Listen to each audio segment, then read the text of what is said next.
Hello, everyone. Welcome back to another episode of Mini Books Podcast with your host, Gloria and Rogan. And today we are excited to dive into Special Book with You. We picked this one because it has really important lessons to share, and we can't wait to talk about them. So let's get started. Ever feel like you're just constantly starting projects and never quite getting to that finish line? Oh, tell me about it. I think we've all been there. Right. It's like this never-ending cycle of good intentions. Well, buckle up, because today we are diving deep into a book that promises to help us break that cycle. How to Finish Everything You Start by Jan Yeager. Oh, Jan Yeager. Now, there's a name that carries some weight. I mean, her work, it's practically a Bible for CEOs and productivity gurus everywhere. Exactly. So we figured, who better to guide us out of the land of unfinished business? And trust me, this deep dive is personal. My to-do list. It's basically a graveyard of abandoned projects. Well, then let's resurrect those projects, shall we? Because Yeager gets right to the heart of the matter. The number one reason we fail to finish, according to her research. Don't tell me. Procrastination. Close, but not quite. It's actually much simpler than that. We take on too much at once. Too much at once. Okay, that I can relate to. Right. Over 30% of people in Yeager's research said that was their biggest stumbling block. Think about it. We're bombarded with information, opportunities, and demands on our time from every direction. It's like trying to juggle flaming chainsaws while riding a unicycle. Okay, that's a terrifyingly accurate analogy. And honestly, I feel like our always connected world makes it even worse. Oh, absolutely. Yeager calls it distractionitis. Distractionitis, yeah, I think I might have a chronic case of that. It's the modern day plague. We're constantly bombarded with notifications, emails, and updates. And it's like our brains never get a chance to fully focus on one thing at a time. Think back to a few decades ago even. Information moved at a snail's pace compared to today. Okay, yeah, you're right. No social media, no instant messaging, just good old-fashioned snail mail and the occasional phone call. Exactly. People had time to think, to process, to actually complete their tasks. But now, it's like we're constantly in the state of partial attention, which makes it nearly impossible to gain any real traction on those bigger projects. It's like our brains are stuck in multitasking mode. Precisely. And multitasking, my friend, is a myth.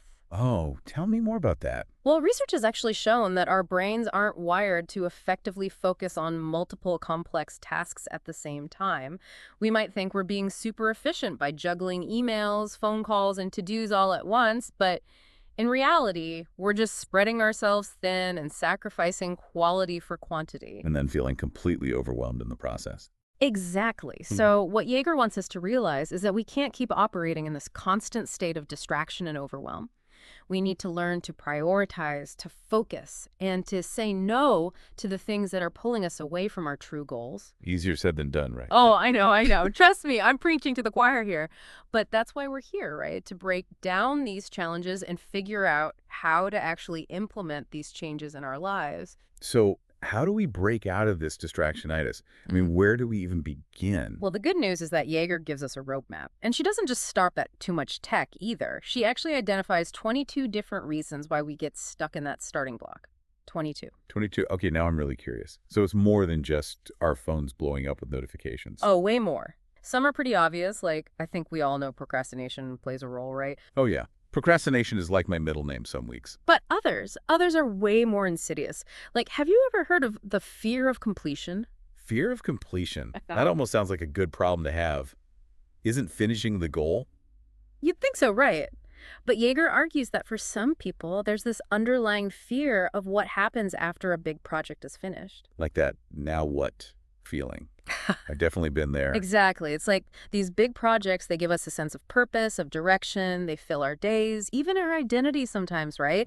And then suddenly, poof, it's over. And that void, it can be kind of scary, honestly. Wow. Never thought about it that way, but that makes a lot of sense. So what Yeager suggests is having another exciting project, or even just a goal lined up and ready to go before you finish that big one. Almost like imagine your to-do list is structured like a relay race. Oh, I like that. So you're constantly passing the baton from one project to the next, keeping that momentum going. Precisely. Now, on a completely different note, let's talk about a culprit I know I'm personally guilty of. Saying yes when I really mean no. Ooh, yes. The people-pleasing trap. Yeah. It gets me every time. Oh, it's a universal struggle. And it is a recipe for overwhelm, let me tell you. Huh. And Jaeger, she gets it, thankfully. Right. She actually provides scripts for how to say no, politely but firmly, which, let me tell you, that's worth the price of the book right there. Scripts. Okay, you're speaking my language. I could definitely use a few of those up my sleeve. Because here's the thing. Learning to set boundaries, especially with our time and energy, that's not selfish. It's essential. And actually, it ties into another one of Jaeger's key points, which is that sometimes finishing means recognizing when a project has just run its course. You mean knowing when to walk away? Exactly. Sometimes quitting, or at least hitting pause, that's the smartest move you can make. Okay, knowing when to walk away, that's some serious wisdom right there. Yeah. But let's say we've got a project and we know it's a keeper, we're committed. How do we actually, make it happen? Push through those roadblocks and get to that beautiful finish line? Well, the great thing about Jaeger's book is that it's not all just diagnosis. She doesn't just tell us what we're doing wrong. She actually gives us a whole toolbox full of strategies we can actually use to get unstuck. Okay, so less tough love, more tough love with actual tools. I like it. So what are some of the tools that really stood out to you in Jaeger's toolbox? Well, she has this really memorable acronym. It's called FINISH, and it breaks down the finishing process into these really digestible steps. Ooh, acronyms. I'm a sucker for a good acronym. Tell me more. Tell me more. All right, so the F stands for focus on your priority task, which, seems pretty basic, right? But in our world of constant distraction, it's huge. The I is for ignore interruption. So that means silencing your phone, closing those extra browser tabs, Yeah. really creating that distraction-free zone. So setting ourselves up for success from the get-go. Love it. Exactly. Then the first N is now is the time. No more procrastination, no more putting things off. Jaeger, she's all about that immediate action. Yeah, because starting is usually the hardest part, isn't it? Just getting that momentum going. 100%. Okay, so then we have I again, but this time it stands for initiate and innovate. So don't be afraid to get creative, to try new approaches if you hit a roadblock. And then S, that's for stay the course. Persistence, my friend. Persistence is key. And then finally, the H is for how will you celebrate? Because here's the thing. We often forget to acknowledge our wins, especially those smaller ones. Oh, celebrating the wins is so important. Even if it's just I don't know, treating yourself to your favorite takeout after a long day of crushing it. Exactly. Those little celebrations, they give us those little dopamine hits that keep us motivated and moving forward.